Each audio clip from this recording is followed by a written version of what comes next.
E aí, pessoal, tudo bem com vocês? Vamos aqui à resolução de mais uma questão, tá? Essa questão do Enem nos diz o seguinte: as leis da gravitação universal de Isaac Newton estabelecem a intensidade da força de atração entre duas massas.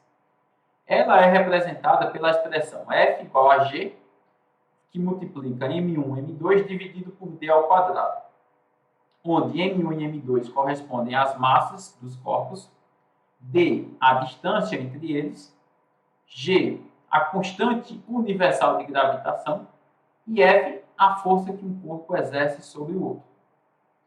O esquema, que seria esse aqui do lado, representa as trajetórias circulares de 5 satélites de mesma massa orbitando a Terra. Qual gráfico expressa as intensidades das forças que a Terra exerce sobre cada satélite em função do tempo? Então, eu quero relacionar no gráfico a força com o tempo. Cuidado, não é a força com a massa, nem a força com a distância. Eu quero a força com o tempo. Ok? Pessoal, vamos entender algumas coisas importantes aqui. Quando a gente olha para uma fórmula, a gente consegue saber quais são as grandezas que são diretamente proporcionais entre si e inversamente proporcionais entre si. Como a questão está perguntando sobre a força, é bom porque na fórmula a força já está isolada, né? Só que aquilo que é constante, em uma questão de proporção, não vai fazer diferença do ponto de vista de variação proporcional. E se uma varia, outra varia também, de maneira direta ou maneira inversa. Se alguém é constante, ele não tem como variar.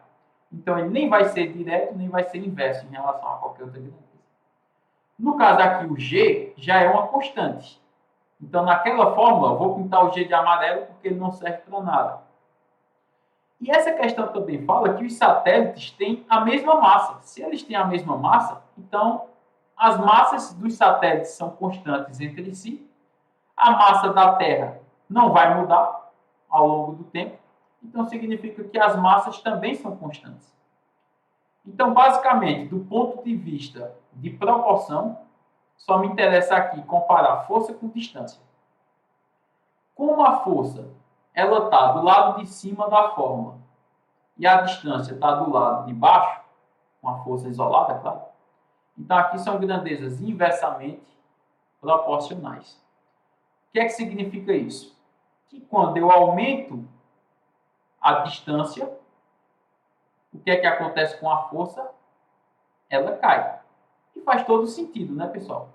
O planeta Terra vai estar atraindo esses corpos de uma atração gravitacional com mais força com aqueles que estiverem mais próximos, né? Quanto mais distante eu estiver da Terra, menor vai ser a força de atração que a Terra vai fazer sobre mim. Então, onde é que eu vou ter a maior força? Aqui. No satélite que estiver mais perto. Então, eu já sei que esse satélite que representa aqui, que é representado pelo ponto E, é onde eu tenho a maior força. Agora, só isso não é suficiente. Eu vou descer mais um pouquinho. Pessoal, nessas alternativas, a letra A e a letra B me mostra que o tempo vai passando e a força é constante. Concorda? Por exemplo, a força que está sendo exercida no ar, ele é constante o tempo todo. Na letra B, no caso, mostra que a força não é aqui, mas é constante o tempo todo. Nas letras C, D e E, essas forças não são constantes, né? O tempo vai passando e elas sempre vão aumentando. Pode prestar atenção nisso. São ou retas subindo, ou uma curva, que lembra um pouco algo parecido com um logaritmo, mas também está subindo. Aí a gente tem que prestar atenção o que é que a gente está relacionando. É a força com o tempo. Pessoal, presta atenção aqui. Vamos pensar só no satélite E, tá? Se a gente pensar só no E, fica fácil de entender para os outros depois. O satélite E, ele está a uma certa distância aqui do planeta Terra. E esse satélite E, ele está orbitando a Terra por meio de uma trajetória circular. Não sou eu que estou dizendo isso. Quem falou que a trajetória circular foi o anunciado. Então, quando o satélite E está no ponto que nós estamos vendo, aqui vai existir uma força exercida sobre o satélite E, seja ela qual for. Quando esse satélite E estiver em outro ponto, ou seja, já passou um certo tempo, o satélite E já orbitou e está nesse ponto que eu estou aqui agora. Qual é a força que ele vai sofrer de atração feita pela Terra? Vai ser a mesma força que tinha antes, concorda? Por que essa força não muda? Porque a gente já viu aqui na fórmula que a única coisa que pode fazer essa força mudar é a distância. Como a órbita é circular, a distância não vai mudar nunca. Porque a distância do satélite para chegar na Terra é como se fosse o raio dessa circunferência. Como essa distância não vai mudar ao longo do tempo, então a força também não vai mudar ao longo do tempo.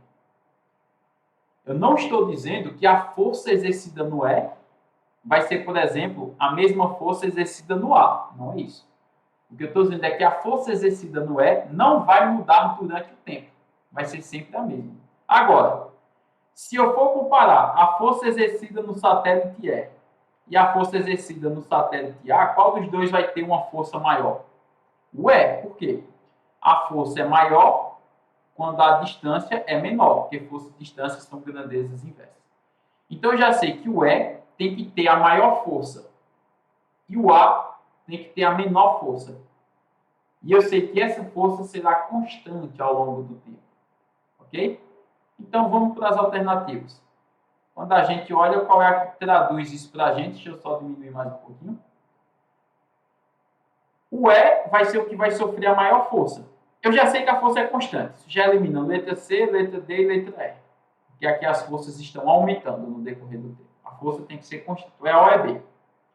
E eu sei que quem vai sofrer a maior força é o E. Por quê? Porque ele está mais próximo do planeta Terra. Então, por isso que a resposta correta é a letra B de bola. Ok?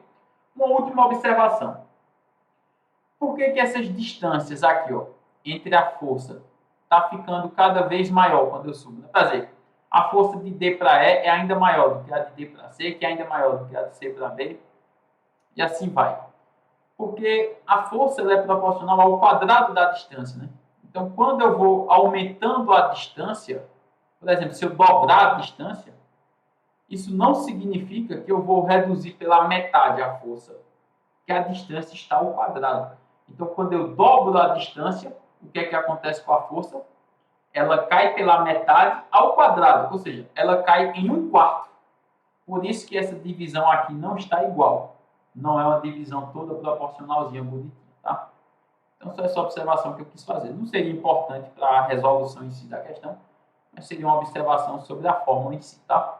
Então, pessoal, qualquer dúvida, só é postar aí nos comentários, beleza? Então, valeu e até a próxima questão. Um abraço.